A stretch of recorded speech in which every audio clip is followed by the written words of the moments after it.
গত পর্বে আমরা ড্রয়িং ট্যাবের কাজ দেখেছিলাম। আজকে দেখবো আমরা ডিজাইন ট্যাবের কাজ। ডিজাইন ট্যাবটা আসলে মাইক্রোসফট ওয়ার্ডের লেটেস্ট ভার্সনগুলোতে আলাদা করে দেওয়া আছে। অফিস 2007 আসলে ডিজাইন ট্যাবটা আসলে এই লেআউট ট্যাবের ভিতরে, লেআউট ট্যাবটার নাম ছিল পেজ লেআউট এবং এই ডিজাইন ট্যাবটা পেজ লেআউটের ভিতরে ছিল। তো এখানে এগুলো আলাদা করে দেওয়া হয়েছে। তো ডিজাইন ট্যাবের কাজ দেখার জন্য আমরা প্রথমে এখানে কিছু লিখে নিয়েছি। এখানে আমাদের কিছু, আমরা হোম থেকে কিছু ইফেক্ট এখানে দেব। ধরেন আমি এটাতে হেডিং দিচ্ছি এটা, এবং এটাকে আমি সাব হেডিং, হেডিং 2 দিলাম, এটাকে দিলাম আমি হেডিং 3, হেডিং 3। এখন যদি আপনি ডিজাইন ট্যাবে যান, যাওয়ার পরে আপনি এখান থেকে থিমস কালারটা চেঞ্জ করেন। এই যে এখানে দেখেন, এগুলো আসলে চাইলে আপনি নিজে থেকে তৈরি করতে পারবেন। এজন্য কাস্টম ভাবে কিছু ফরম্যাট এখানে তৈরি করে দেওয়া আছে, এগুলো আপনার কাজের সুবিধার্থে, যাতে আপনি দ্রুত কাজটা করতে পারেন। হয়তো ফরম্যাটিং করতে আপনার কিছুটা সময় লাগবে। আপনি এগুলো সিলেক্ট করে চাইলে যে কোনো একটা টাইটেল আপনি এখানে দিতে পারেন। এখানে অনেক ধরনের টাইটেল আছে। এই যে আপনি যেটা ব্যবহার করবেন সেটার উপরে ক্লিক করবেন জাস্ট। এই যে এখান থেকে আপনি এটার কালার গুলোকে চেঞ্জ করতে পারেন, ফন্ট গুলোকে চেঞ্জ করতে পারেন, এই যে আপনার ইচ্ছা মতো। এরপরে প্যারাগ্রাফ স্পেসিং, এগুলো আমরা আসলে এতে দেখে আসছি, এটা হোম ট্যাবে দেখে আসছি। এই যে এখানে প্যারাগ্রাফ স্পেসিং, এই যে লাইন স্পেসিং, প্যারাগ্রাফ স্পেসিং, এগুলো আমরা এখান থেকে দেখে আসছি। তো নতুন করে দেখার কিছু নাই এগুলা। এখান থেকে ইফেক্টস,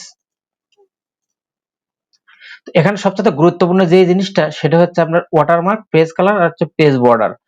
তো আপনি যদি পেজের মধ্যে ওয়াটারমার্ক ব্যবহার করতে চান, এই যে ওয়াটারমার্কটা আপনি এখান থেকে ব্যবহার করতে পারেন। ওয়াটারমার্কে ক্লিক করার পরে দেখেন এখানে যেগুলো লেখা আছে এগুলো ডিফল্ট ভাবে আপনি চাইলে এগুলোকে কাস্টমাইজ করে দিতে পারেন। আপনি এই যে কাস্টম ওয়াটারমার্কে দিবেন, দেওয়ার পরে এখান থেকে সিলেক্ট করবেন আপনি টেক্সট ওয়াটারমার্ক।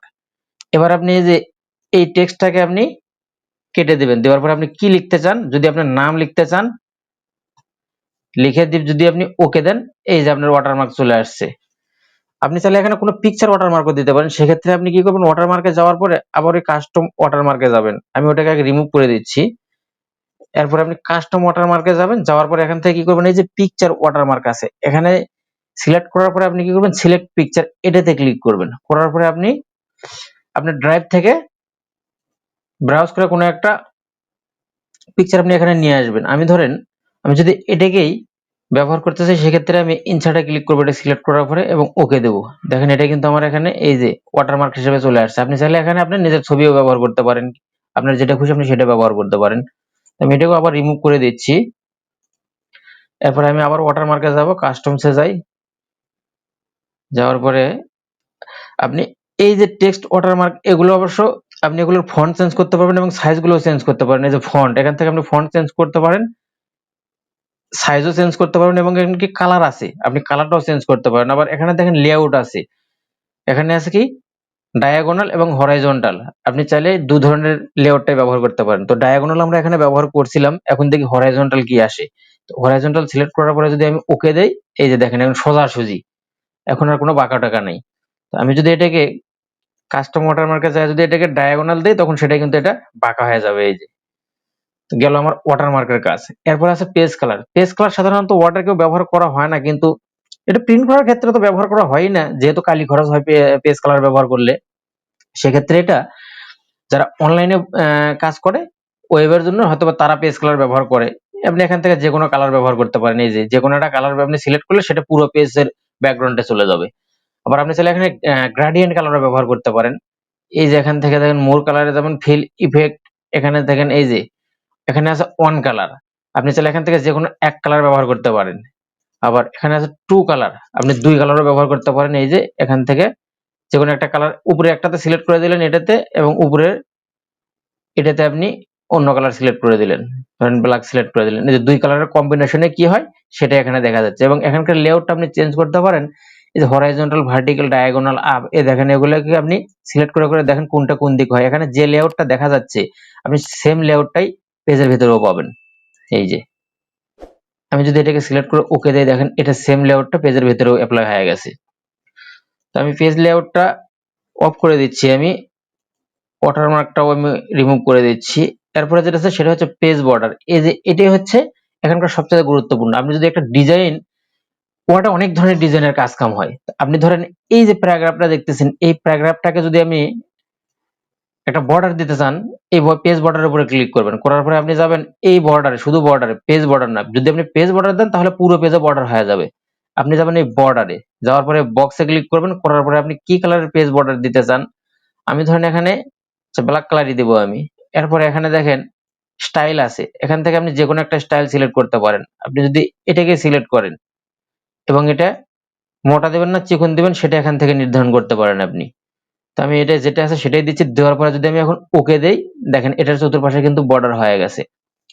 তো এখানে আরেকটা বিষয়, আপনি চাইলে এই বর্ডার আবার শ্যাডো নির্ধারণ করতে পারেন। তার জন্য আবার কি করবেন, আপনি এটাতে পেজ বর্ডারে যাবেন, যাওয়ার পরে আপনি এই বর্ডারে যাবেন, যাওয়ার পরে দেখেন এই যে শ্যাডো লেখা আছে, এই শ্যাডো তে ক্লিক করবেন, করার পরে আপনি এখান থেকে কি কালার, কোনটা কোন স্টাইলের বর্ডার দিতে চান, শ্যাডো দিতে চান, এইটা দিলাম আমি ধরেন।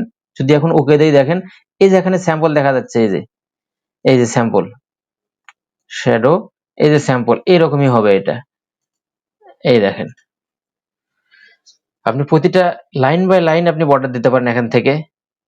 আবার যদি চান যে পুরো পেজে আপনি বর্ডার দিবেন, সেক্ষেত্রে আপনি আবারও পেজ বর্ডারে যাবেন, যাওয়ার পরে এবার আপনি কি করবেন, এই যে ডিফল্ট ভাবে পেজ বর্ডারে দেওয়াই আছে, এবার আপনি এই পেজ বর্ডারে রাখাকালীন আপনি এখান থেকে বক্স সিলেক্ট করবেন, করার পরে আপনি এখান থেকে এই যে স্টাইল গুলো আছে, এগুলো তো আপনি পেজ বর্ডার হিসেবে ব্যবহার করতে পারবেন। এই যে এখানে ডিফল্ট ভাবে দেখা যাচ্ছে কি রকম হবে দেখতে, এবং এখানে আরো কিছু আর্ট দেওয়া আছে, আপনি চাইলে এগুলোকে পেজ বর্ডার হিসেবে আপনি ব্যবহার করতে পারেন। দেখেন এখানে অনেকগুলো আর্ট দেওয়া আছে, এগুলো মাইক্রোসফটের ডিফল্ট ভাবেই দেওয়া থাকে এগুলা।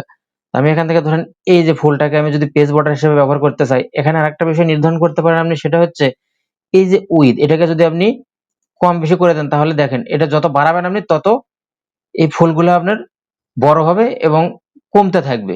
আবার যদি এটা কমিয়ে দেন তাহলে ফুলগুলো ছোট হবে এবং পরিমাণে অনেক বেড়ে যাবে। এই যে আমি যদি এখন ওকে দেই, দেখেন এটা পুরো পেজ জুড়ে বর্ডার হয়ে গেল।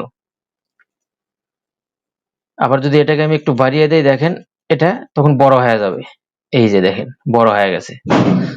এরপরে যদি আপনার এই পেজ বর্ডার গুলো আপনার পছন্দ না হয়, সেক্ষেত্রে আপনি কিভাবে নিজে পেজ বর্ডার তৈরি করবেন এবং অনলাইন থেকে ডাউনলোড করে ব্যবহার করবেন, সে সম্পর্কে ভিডিও আছে আমার এই চ্যানেলে। আমি ডেসক্রিপশন বক্সে লিংক দিয়ে রাখবো, আপনি সেখান থেকে দেখে আসতে পারেন। তাছাড়া আরেক ধরনের ভিডিও, আরেকটা ভিডিও আছে আমার এই চ্যানেলে, সেটা হচ্ছে আপনি পেইড পেজ বর্ডার, যেগুলো অনলাইন থেকে কিনে ব্যবহার করতে হয়, সেই পেজ বর্ডার গুলো আপনি ফ্রিতে কিভাবে ব্যবহার করবেন সে সম্পর্কে একটি ভিডিও আছে আমার এই চ্যানেলে, আপনি সেটাও দেখে আসতে পারেন। সেটাও আমি ডেসক্রিপশন বক্সে লিংক দিয়ে রাখবো। এরপরে যেটা আছে সেটা হচ্ছে শেডিং।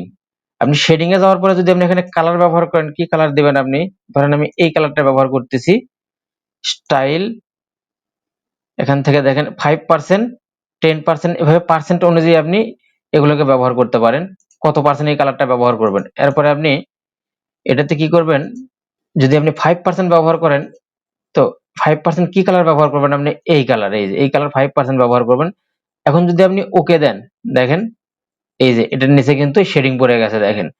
তো এভাবে চাইলে আপনি অনেক মানে সিম্পল একটা ডিজাইনকে আপনি অনেক সুন্দর, অনেক ইফেক্ট দিতে পারেন অনেক সুন্দরভাবে।